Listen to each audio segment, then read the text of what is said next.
तो क्या हाल आप सभी की, उम्मीद करते हैं सब अच्छे होंगे, सब बढ़िया होंगे, अपने अपने घर पर मौज काट रहे होंगे। तो देखिए, आपने कई सारी पॉइजनिंग का नाम सुना होगा, ये पॉइजनिंग वो पॉइजनिंग, खाने के दौरान ये हो गई, खाने के दौरान वो हो गई, उल्टी दस्त होने लगे, यानी कि बहुत सारी चीज़ें हैं। और आपने बहुत सारी बीमारियों के भी नाम सुने होंगे, डायरिया, टाइफाइड, बहुत सारी चीज़ें हैं। लेकिन हम आज बात करेंगे फ्राइड राइस सिंड्रोम की, क्योंकि देखा जाए तो ये वापस से अब हमारे जो न्यूज़ है उसमें आ चुका है और इसके बारे में काफ़ी ज़्यादा बातचीत की जा रही है कि किस तरह से जो फ्राइड राइस सिंड्रोम है उससे यहाँ पर स्थिति जो है ज़्यादा खतरनाक हो रही है। और ये जो फ्राइड राइस सिंड्रोम है एक तरह का फूड पॉइजनिंग है।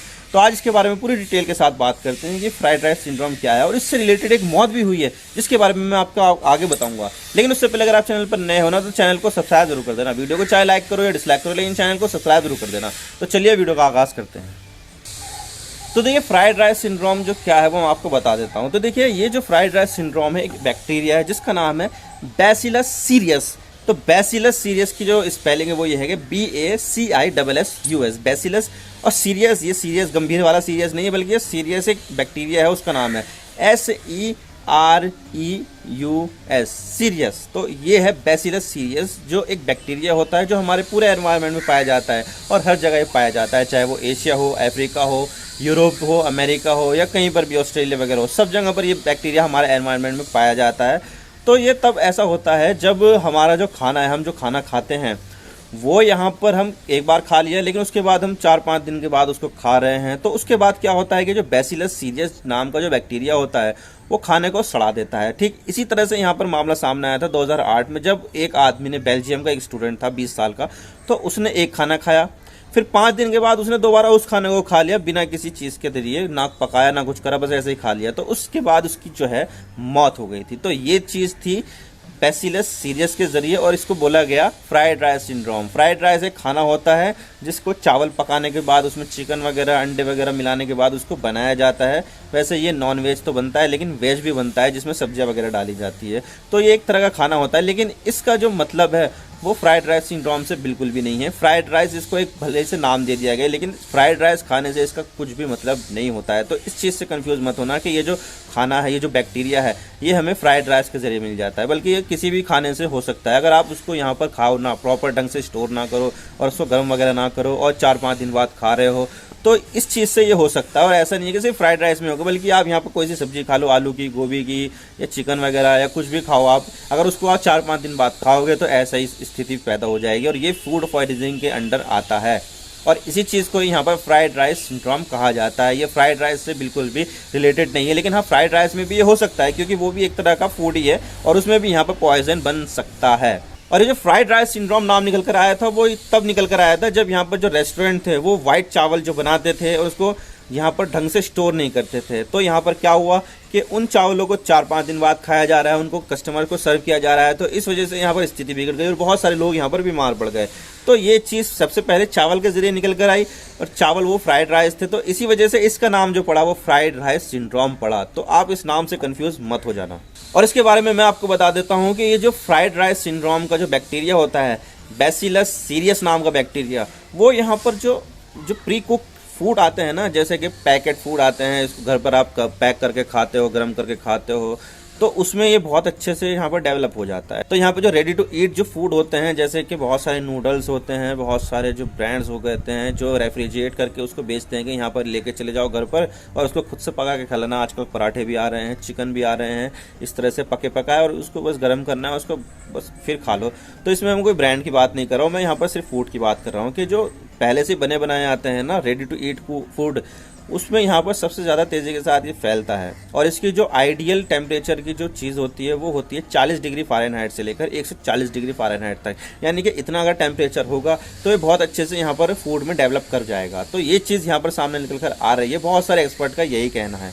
और इसके जो सिम्टम्स है उसकी अगर मैं बात करूँ तो इसके जो सिम्टम है वो 2 तरह के होते हैं। एक तो वॉमिटिंग टाइप, यानी कि जिसमें उल्टी वगैरह आती है, और एक होती है डायरिया टाइप, जिसमें बहुत ज़्यादा पेट में दिक्कत हो जाती है। तो ये चीज़ 2 तरह की होती है। लेकिन इसमें अगर देखा जा रहा है कि इसमें लोग जिनका इम्यून सिस्टम अच्छा है तो उनकी जो तबीयत है वो 2-4 दिन में, कुछ दिनों में ठीक हो जाती है। लेकिन जिसका इम्यून सिस्टम यहाँ पर बहुत ही ज़्यादा ख़राब है तो उसको यहाँ पर मेडिकल केयर की ज़रूरत पड़ती है। तो यहाँ पर अगर आपका इम्यून सिस्टम ठीक ठाक है तो आप यहाँ पर ठीक हो जाओगे। लेकिन जो बीमार है पहले से ही, जिनके अंदर कोई बीमारी है, जो बुज़ुर्ग हैं, बड़े बुज़ुर्ग हैं, जिनकी उम्र ज़्यादा है, या फिर जो बच्चे हैं जिनका इम्यून सिस्टम इतना अच्छा नहीं है, अगर आप उनको इस तरह का खाना खिलाओगे जिसमें जो पहले से लेफ़्ट ओवर फूड है उसको कई दिनों तक रखा गया, तो उसमें यहाँ पर दिक्कत आ सकती है।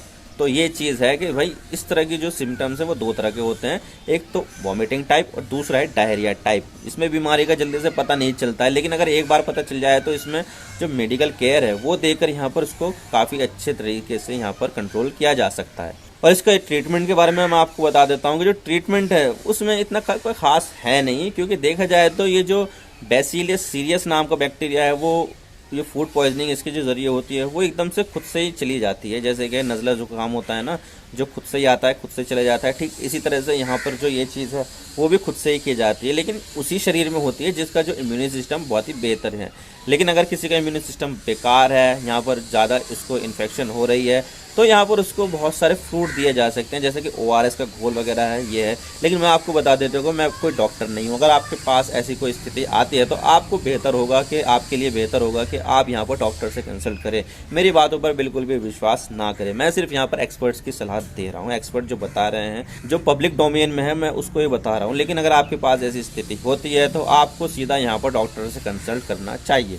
लेकिन इससे बचने के लिए हमें क्या उपाय करना चाहिए? तो देखिए, यहाँ पर सबसे बढ़िया बचने का जो तरीका है कि भाई यहाँ पर जो लेफ़्ट ओवर फूड होते हैं, यानी कि आपने एक बार खाया उसको रख दिया, ऐसा नहीं करना है। बल्कि यहाँ पर आपको लेफ़्ट ओवर फूड्स को अवॉइड ही करना है कि भाई यहाँ पर आपने एक बार खाना पकाया तो उसको यहाँ पर एक दिन के अंदर ही खा लो, उसको ज़्यादा दिनों तक जो है अपने पास मत रखो। और इसके अलावा जो दूसरा तरीका है वो ये है कि आपको यहाँ पर जो रेफ्रिजरेटर टेम्परेचर है उसके नीचे ही रखना है उसको। अगर रखना है तो उसको सेव करना है। तो यानी कि अगर आपने उसको खाया, थोड़ा सा बच गया सामान, तो उसको आप सीधा रख दो रेफ्रिजरेटर में, क्योंकि उसका जो तापमान होता है वो बढ़िया होता है, उसको यहाँ पर काफ़ी अच्छे से यहाँ पर उसको हैंडल कर सकता है। और इसके अलावा यहाँ पर अगर बहुत ज़्यादा सामान बच गया है तो उसको छोटे छोटे पोर्शन में यहाँ पर करके, जैसे कि आपका सामान बचा 2-3 किलो, 2 किलो बच गया मान लीजिए, तो उसको 500-500 ग्राम के 4 पोर्शन में बना लो। 4 पोर्शन में उसको रख के इकट्ठा कर लो, ताकि यहाँ पर जो कूलिंग है उसमें बेहतर तरीके से हो सके और उसको बेहतर तरीके से यहाँ पर सुरक्षित रख सके।